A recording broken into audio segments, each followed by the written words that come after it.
പശ്ചിമേഷ്യൻ ആകാശം മിസൈലുകളാൽ ചുവന്നിരിക്കുന്നു. അമേരിക്കയും ഇസ്രായേലും ചേർന്ന് ഇറാനെ ആക്രമിച്ചതിന് മണിക്കൂറുകൾക്കുള്ളിൽ ഗൾഫ് രാജ്യങ്ങളിലെ അമേരിക്കൻ താവളങ്ങൾക്കു നേരെ ഇറാന്റെ അതിശക്തമായ തിരിച്ചടിയാണ് ഉണ്ടായത്. പക്ഷേ കാര്യങ്ങൾ അവിടെയും നിന്നില്ല കേട്ടോ. സൈനിക താവളങ്ങൾ മറികടന്ന് ഇറാന്റെ മിസൈലുകൾ ഇപ്പോൾ ഗൾഫിലെ വിമാനത്താവളങ്ങളെയും എണ്ണ കമ്പനികളെയും വരെ ലക്ഷ്യമിടുന്നുണ്ട്. ദുബായ്, അബുദാബി, ദോഹ, റിയാദ് തുടങ്ങി ആധുനിക ലോകത്തിന്റെ വിസ്മയ നഗരങ്ങൾ ഇപ്പോൾ യുദ്ധഭീതിയുടെ നിഴലിലാണ്. എന്തുകൊണ്ടാണ് ഗൾഫ് രാജ്യങ്ങളെ ഇറാൻ ഇങ്ങനെ ആക്രമിക്കുന്നത്? ഗൾഫ് മേഖല ഇപ്പോൾ നേരിടുന്ന ഈ അസാധാരണ പ്രതിസന്ധിയുടെ കാരണം എന്താണ്? പരിശോധിക്കാം വിശദമായി. ശനിയാഴ്ച മുതൽ തുടങ്ങിയ ഇറാന്റെ പ്രത്യാക്രമണം പ്രധാനമായും ലക്ഷ്യമിട്ടത് ഗൾഫിലെ അമേരിക്കൻ സൈനിക താവളങ്ങളെയായിരുന്നു.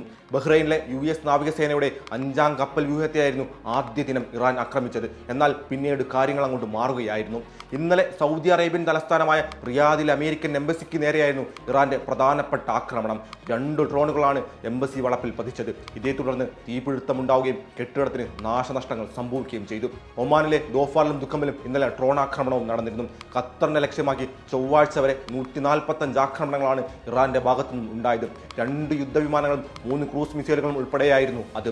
കഴിഞ്ഞ ദിവസം ഖത്തർ എനർജിയുടെ ഊർജ്ജ കേന്ദ്രത്തെ ലക്ഷ്യമിട്ട് ഡ്രോൺ ആക്രമണവും ഇറാൻ നടത്തിയിരുന്നു. ഇതേ തുടർന്ന് അവിടുത്തെ ഊർജ്ജ ഉൽപ്പാദനം ഇപ്പോൾ നിർത്തിവച്ചിരിക്കുകയാണ്. LNG ഉൽപ്പാദനവും ഖത്തർ കഴിഞ്ഞ ദിവസത്തെ ആക്രമണത്തെ തുടർന്ന് നിർത്തിവച്ചിരുന്നു. ഗൾഫ് രാജ്യങ്ങളെ ലക്ഷ്യമിടുന്നത് ഇറാൻ പ്രധാനമായും 3 കാരണങ്ങൾ കൊണ്ടാണ്. അതിൽ ഒന്നാമത്തേത് ഗൾഫ് മേഖലയിലെ അമേരിക്കൻ സൈനിക താവളങ്ങളാണ്. ഖത്തറിലെ അൽ-ഉദൈദ്, ബഹ്റൈനിലെ 5th ഫ്ലീറ്റ്, കുവൈറ്റിലെ ക്യാമ്പ് അരിഫ്ജാൻ എന്നിവയിലാണ് ഇറാന്റെ മിസൈലുകൾ പ്രധാനമായും പതിച്ചിരിക്കുന്നത്. ഇത് പതിക്കാനുള്ള കാരണം ഇതെല്ലാം അമേരിക്കയുടെ സൈനിക താവളങ്ങളായിരുന്നു എന്നതാണ്. അമേരിക്കൻ സൈനിക താവളങ്ങൾ വിട്ട് സൈനികർ ഹോട്ടലിലേക്ക് മടങ്ങിയതോടെ ആ ഹോട്ടലും ഇപ്പോൾ ഇറാന്റെ ലക്ഷ്യമായി മാറിയിരിക്കുന്നു.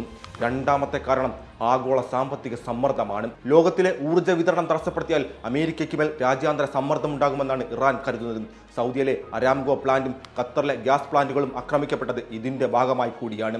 മൂന്നാമത്തേത് മുന്നറിയിപ്പ് തന്ത്രമാണ്. അതായത് താങ്കളെ ആക്രമിക്കാൻ അമേരിക്കയ്ക്ക് ഗൾഫ് രാജ്യങ്ങൾ അവരുടെ വ്യാമാതൃത്വം ഉപയോഗിക്കാൻ കൊടുക്കരുതെന്ന ശക്തമായ ഭീഷണിയാണ് ഈ ആക്രമണങ്ങളിലൂടെ ഇറാൻ പ്രധാനമായും ഉദ്ദേശിക്കുന്നത്. അമേരിക്ക തുടങ്ങി വെച്ച ഈ അധിനിവേശത്തിൽ ഇപ്പോൾ ലോകം മുഴുവനുമാണ് ദുരിതമനുഭവിക്കുന്നത്.